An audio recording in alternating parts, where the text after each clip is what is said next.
തെമ്മാടിത്തമ്പുരാൻ ഭാഗം 32. രചന അവതരണം ദിവ്യരാജ്. ഒത്തിരി പ്രതീക്ഷയോടെയാ ഞാൻ ഈ വീട്ടിലേക്ക് കാലെടുത്ത് വെച്ചത്. പക്ഷേ ഇപ്പോൾ എൻ്റെ പ്രതീക്ഷകളൊക്കെ വെറുതെ ആയ പോലെ തോന്നാം. അവനിൽ നിന്ന് അകന്നു മാറിയവൾ. ദയനീയമായി അവളെ നോക്കിയിരുന്നേയുള്ളൂ രുധിൻ.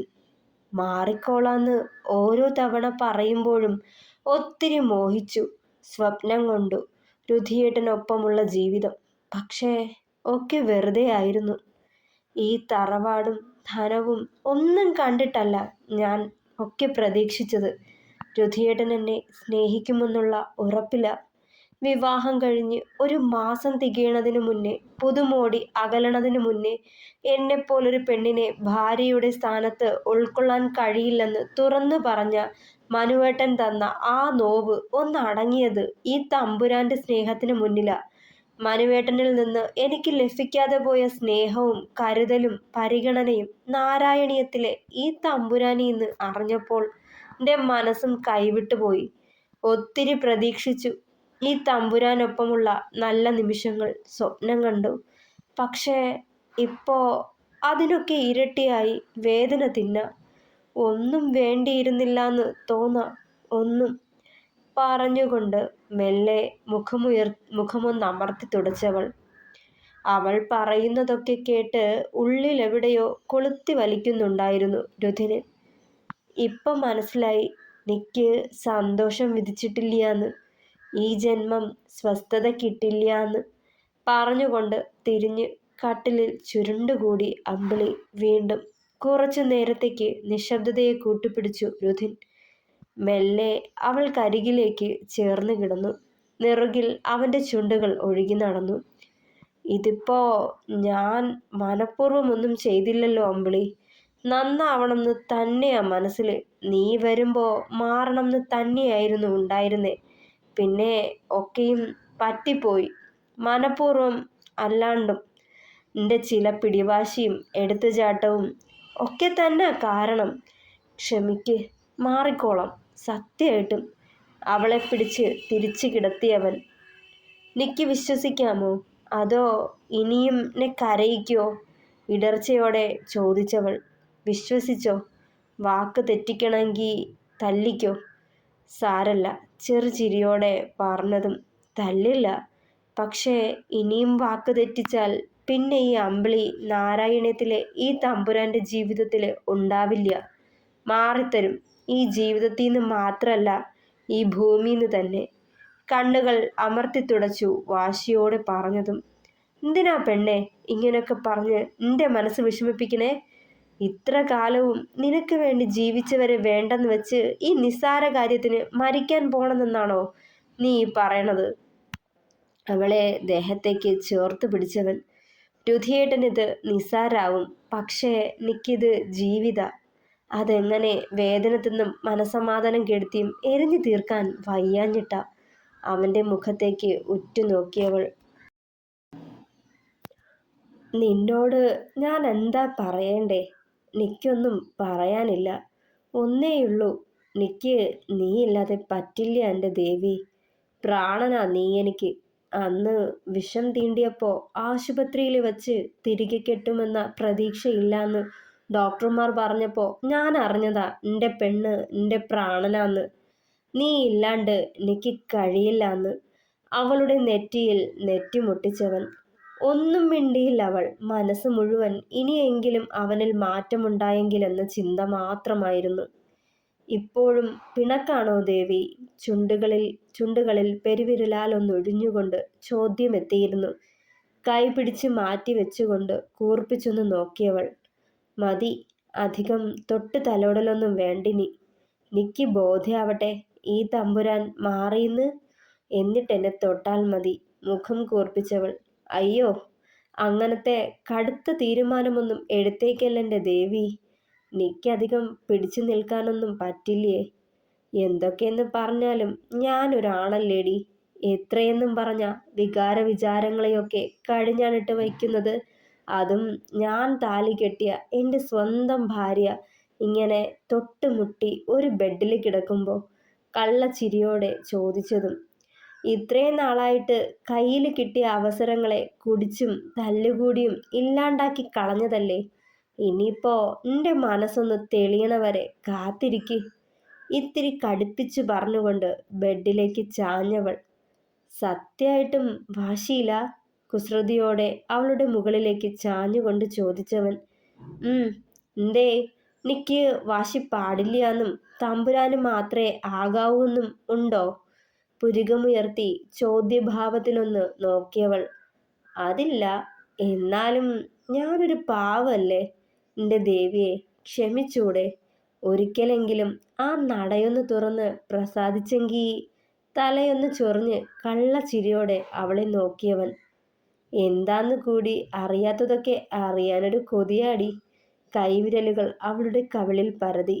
വേണ്ട, ഞാൻ പറഞ്ഞൂലോ, നിക്ക് കൂടി ബോധ്യാവട്ടെ, എന്നിട്ട് മതി ഒക്കെ. കടുപ്പിച്ചു പറഞ്ഞിട്ട് തിരിഞ്ഞു കിടന്നവൾ. ഓ, എന്നാ പിന്നെ ഒക്കെ കെട്ടിപ്പൂട്ടി വെക്കടി. ഒന്നും വേണ്ടെനിക്ക്. ഇരിക്കണ ഇരിപ്പില് ഞാനങ്ങ് പരലോകത്തേക്ക് പോവാണെങ്കിൽ അന്ന് നീ ഇതൊക്കെ ഓർത്ത് സങ്കടപ്പെടും. എന്നെ ഇങ്ങനെ പലവട്ടം കറക്കിയതോർത്ത് വിഷമിക്കും. ഓർത്തോ നീ? മനുഷ്യന്റെ കാര്യല്ലേ, ആർക്കാ എപ്പോഴാ എന്താന്ന് കൂടി അറിയില്ലേ. പോകണ വഴിക്ക് നല്ലൊരു സൂപ്പർ ഫാസ്റ്റ് ബസ് എതിരെ വന്നാലും മതിയല്ലോ. പിന്നെ വരണത് പഞ്ഞി. പറഞ്ഞു തീർന്നില്ല. അമ്പിളിയുടെ കൈ അവന്റെ കവിളിൽ പതിച്ചിരുന്നു. അവളങ്ങനെ പ്രതികരിക്കുമെന്ന് സ്വപ്നത്തിൽ പോലും പ്രതീക്ഷിച്ചില്ല രുധിൻ. കവിളിൽ കൈവച്ച് കണ്ണു മിഴിച്ച് അവളെ തന്നെ നോക്കിയിരുന്നേയുള്ളൂ. ഡീ, നീ എന്നെ തല്ലിയല്ലേ? ദേഷ്യം കൊണ്ട് കുറുകി രുധിന്റെ കണ്ണുകൾ. അവന്റെ നാവീന്ന് അറമ്പറ്റണ വാക്കുകൾ കേട്ടപ്പോൾ അറിയാതെ കൈ ചലിച്ചു പോയതാണെന്ന് ഓർത്തതേ നെഞ്ചിടിപ്പേറി അവളുടെ. ഞാൻ എന്തിനാ അങ്ങനെ പറഞ്ഞത്? അതല്ലേ, പറഞ്ഞു തീർന്നില്ല.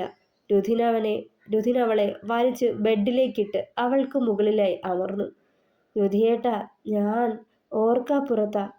സത്യ പകപ്പോടെ അവനെ നോക്കിയതും കൂർത്തു മുറുകിയ മുഖം മെല്ലെ ഒന്ന് അയഞ്ഞു. ചെറുചിരി അവന്റെ ചുണ്ടുകളിൽ വന്നു. ഞാൻ മരിക്കണ കാര്യം പറഞ്ഞപ്പോ തല്ലാൻ തോന്നി ല്ലേ?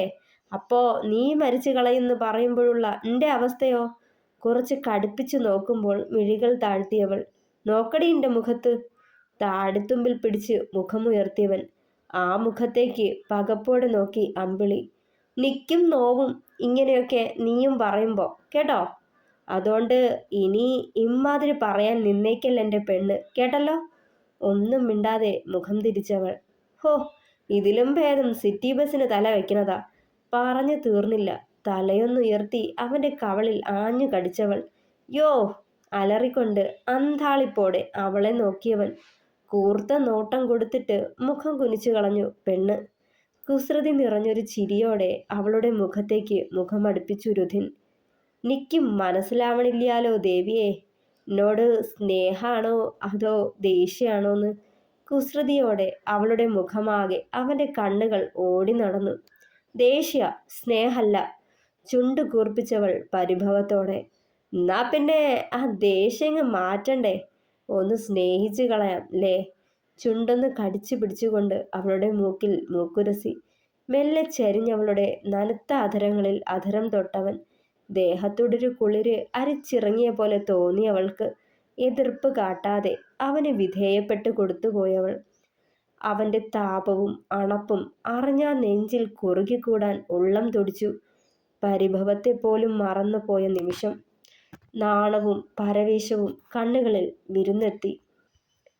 അധരത്തിന്മേൽ അവന്റെ നാവിന്റെ തണുത്ത സ്പർശമറിയവേ ദേഹം വിറച്ചുപോയവളുടെ.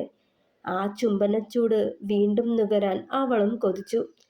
അല്ലേൽ വേണ്ട, തൊട്ടും പിടിച്ചും ആധിപത്യം സ്ഥാപിക്കേണ്ടെന്നല്ലേ മുന്നേ പറഞ്ഞത്?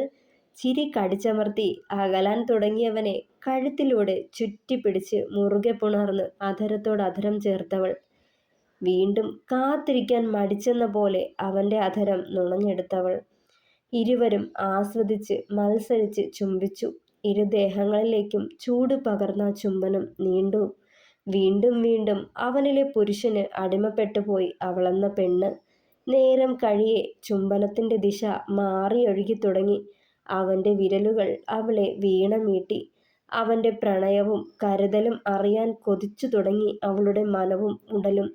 അവനെ സ്വീകരിക്കാൻ അവളെന്ന പെണ്ണ് ഒരുങ്ങിയിരുന്നു. അവൻ്റെ മൃദുസ്പർശനങ്ങൾക്ക് തീവ്രതയേകി.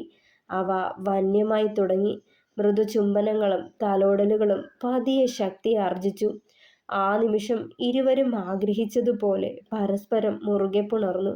അമ്പിളിയുടെ ഉടലാകെ അവൻ്റെ അധരങ്ങളും വിരലുകളും തഴുകിയതും കുസൃതി കാട്ടിയും ഒക്കെ ഒഴുകി. എൻ്റെ ദേവീ! അവൻ്റെ ചുണ്ടിൽ നിന്ന ആർദ്രനാദം അവളുടെ കാതിലേക്ക് വന്നലച്ചു. അതവളെ തരളിതയാക്കി. നെറുകിലെ സിന്ദൂര ചുവപ്പിലൊന്ന് മുത്തവേ അവളുടെ ഉള്ളൊന്ന് പിടച്ചു. ദേഹം വിറച്ചു. വിടർന്നു തെളിഞ്ഞ അവളുടെ മിഴിയിണകളും നീണ്ട നാസികയിലും നനുത്ത അധരങ്ങളിലും അവൻ്റെ കണ്ണുകൾ കൊതിയോടെ പാഞ്ഞു. "നിന്റെയല്ലേ? സ്വന്തമാക്കിക്കോട്ടെ ഞാൻ?" അധരത്തിൽ ഒന്ന് തഴുകിയവനത് ചോദിച്ചതും ദേഹമാകെ തളരുന്നത് പോലൊരു അനുഭൂതി അവളെ വന്നു പൊതിഞ്ഞു. "പറയെൻ്റെ ദേവി, നിക്ക് ഇനിയും പിടിച്ചു നിൽക്കാൻ പറ്റില്ലേ? കൊതിയായിട്ടാ, പ്ലീസ്." കെഞ്ചിയുള്ള അവൻ്റെ ആ യാചന കേട്ടതും കുസൃതിയോടെ അവനെ നോക്കിയവൾ, "ഒക്കെ കഴിഞ്ഞ് എൻ്റെ തമ്പുരാന് വീണ്ടും പഴയ സ്വഭാവത്തിലോട്ട് പോവാൻ തോന്നിയാലോ?" ഇത്തിരി ഗൗരവം മുഖത്ത് വരുത്തിയവൾ ചോദിച്ചു. "സത്യമായിട്ടും ഉണ്ടാവില്ല," അവൻ കെഞ്ചി. അതിനു മറുപടിയെന്നോണം പുഞ്ചിരിച്ചവൾ. ആ സമയം അവൻ്റെ മുഖത്തും തെളിഞ്ഞത് അളവറ്റ സന്തോഷം മാത്രം. വശ്യമായ അവളുടെ നോട്ടവും ആകർഷണീയമായ സൗന്ദര്യവും അവനിലെ പുരുഷഭാവങ്ങൾ വേഗത്തിലുണർത്തി. അധരങ്ങൾ അവയുടെ ഇണയെ സ്വന്തമാക്കിയ നിമിഷം പരസ്പരം വിട്ടുകൊടുക്കാതെ ചുംബനം പകർന്നു. മുഖമാകെ ചുവന്നു തുടുത്ത പെണ്ണിനെ കണ്ണിമ ചിമ്മാതെ നോക്കിയവൻ ആ നെഞ്ചിലെ പച്ചകുത്തിയ ചിത്രത്തിൽ അറിയാതവൾ നോക്കിക്കിടന്നു. ഇന്നു മുതൽ ഇതൊക്കെ തൻ്റേത് മാത്രമാകും ഓർത്തതേ ദേഹം കോരിത്തരിച്ചു. സാരിത്തലപ്പിൽ വിരലുകൾ ചുറ്റിക്കൊണ്ട് അവളെ വശ്യമായി നോക്കിയവൻ, പിടയ്ക്കുന്ന കണ്ണും വിറയ്ക്കുന്ന അവളുടെ അധരങ്ങളും ആവേശം ഇരട്ടിപ്പിച്ചവനിൽ.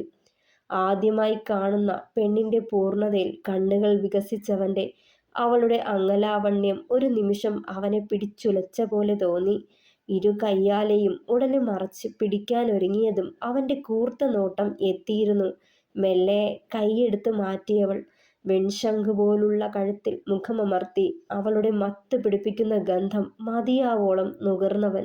ഇരു കയ്യാലെയും അവനെ മുറുകെ പുണർന്ന് തന്നിലേക്ക് അടുപ്പിച്ചവൾ വീണ്ടും ഉയർന്നു വന്ന് അവളിലേക്ക് അപരുമ്പോൾ വല്ലാത്തൊരുൾഭയം അവളെ വന്നു പൊതിഞ്ഞു. "നിക്ക് പേടിയാവാ രുധിയേട്ടാ? വേദനിക്കോ?" വേണ്ടെന്ന് വെച്ചിട്ടും ഉള്ളിലെ ഭയം നാവിലൂടെ പുറത്തേക്കൊഴുകി. "നിനക്കതറിയില്ലേ പെണ്ണെ?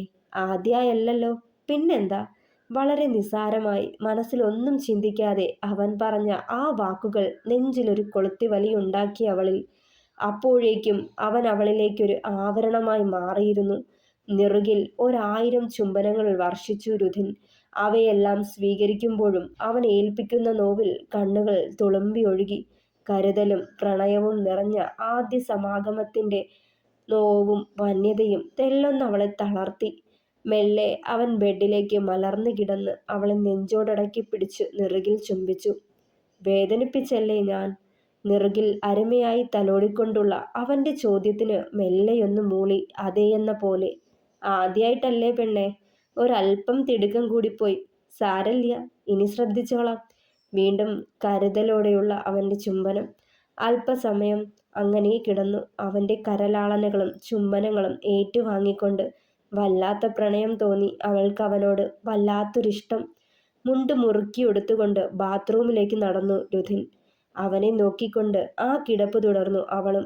മെല്ലെ എഴുന്നേറ്റ് നിലത്ത് കിടന്ന സാരി വെറുതെയൊന്ന് ചുറ്റി ദേഹം മറച്ചതും ഡോർ തുറന്ന് അവൻ എത്തിയിരുന്നു. അവൾക്കരികിലായി വന്നിട്ട് നെഞ്ചിലേക്ക് ചേർത്ത് പിടിച്ച് നെറുകിൽ ചുംബിച്ചവൻ, "എൻ്റെ ദേവി, ഈ പ്രസാദത്തിന് വല്ലാത്തൊരു രസമായിരുന്നു ട്ടോ. അടിയനതങ്ങ് ബോധിച്ചു." വീണ്ടും വീണ്ടും കൊതി കൂടുക. ചുണ്ടിൽ അമർത്തി മുത്തിക്കൊണ്ട് അവനത് പറയുമ്പോൾ മെല്ലെയൊന്ന് പുഞ്ചിരിച്ചു അമ്പിളി. അകത്ത് ചെന്ന് മേല് കഴുകി. ദേഹത്ത് അവിടെയും ഇവിടെയുമായി ചുവപ്പണിഞ്ഞ പാടുകൾ. പ്രണയത്തിൻ്റെ വന്യവും വശ്യവുമായ ഭാവം ഓർത്തുകൊണ്ട് പുഞ്ചിരിച്ചവൾ. ഒരു ടോപ്പും ലെഗിൻസുമാണ് മാറാനായി എടുത്തത്. വാതിൽ തുറന്ന് പുറത്തേക്ക് വരുമ്പോൾ ജനാലയ്ക്കരികിൽ നിന്ന് സിഗരറ്റ് പുകയ്ക്കുകയായിരുന്നവൻ പിന്നിലൂടെ ചെന്ന് പുണർന്ന് ആ തോളിൽ മുഖമമർത്തി. "ഉറങ്ങണില്ലേ?" വെറുതെയൊന്നു മൂളിയവൻ അവളെ നോക്കുക പോലും ചെയ്യാതെ. "വൈകുമോ?" "നാ ഞാൻ കിടന്നോട്ടെ, നല്ല ക്ഷീണണ്ട്, ഉറക്കം വരാ" പറഞ്ഞുകൊണ്ട് അവനിൽ നിന്ന് അകന്നു മാറി നടക്കാൻ തുടങ്ങിയതും കൈത്തണ്ടയിൽ അവൻ്റെ പിടി വീണു. ഞെട്ടലോടെ മുഖമുയർത്തി നോക്കുമ്പോൾ വലിച്ച് ചുമരിലേക്ക് ചേർത്ത് പിടിച്ചു. ഇരുവശവും കൈകുത്തി അവളിലേക്ക് ചേർന്നു നിന്നവൻ. ഉള്ളിലെ പിടപ്പേറി. അവൻ്റെ മനസ്സിലിനി എന്താണെന്നോർത്തൊരു വിറയൽ. അവളുടെ മുഖത്ത് നിന്ന് കണ്ണെടുക്കാതെ നോക്കി നിന്നു രുധിൻ. "രുധിയേട്ടാ, ഇനിയിപ്പോ വേണ്ടാട്ടോ. നിക്ക് ഇനിയും കഴിയില്ല. ദേഹം നോവണുണ്ട്." അവിടെയും ഇവിടെയും തൊടാതെ, എന്നാൽ അവന് മനസ്സിലാക്കാനായി പറഞ്ഞു. അവൻ മറുപടി പറഞ്ഞില്ല. പരിഭ്രമം നിറഞ്ഞയാ കണ്ണുകളിൽ ഉറ്റുനോക്കി നിന്നു കുറച്ചു നിമിഷങ്ങൾ. "ആദ്യായിട്ടായിരുന്നോ?" പെട്ടെന്നുള്ള ചോദ്യം കേട്ട് നെറ്റി ചുളിച്ചുകൊണ്ട് മുഖമുയർത്തി നോക്കി അമ്പിളി. "എന്താ?" കേട്ടത് ഒന്നുകൂടി ഉറപ്പിക്കാനെന്നോണം ചോദിച്ചവൾ. "ആദ്യമായി നിന്നെ തൊട്ടത് ഞാനാണോന്ന്?" ഞെട്ടലകലാതെ മുഖം കുനിച്ചു നിന്നവൾ അവൻ്റെ ആ ചോദ്യം കേട്ടതും. തുടരും. പ്രിയപ്പെട്ടവരെ, അഭിപ്രായങ്ങൾ പറയണേ. കഥ ഇഷ്ടമായാൽ ലൈക്ക് ചെയ്യുക, ഷെയർ ചെയ്യുക, സപ്പോർട്ട് ചെയ്യുക, ഹൈപ്പ് ചെയ്യുക. Thank you.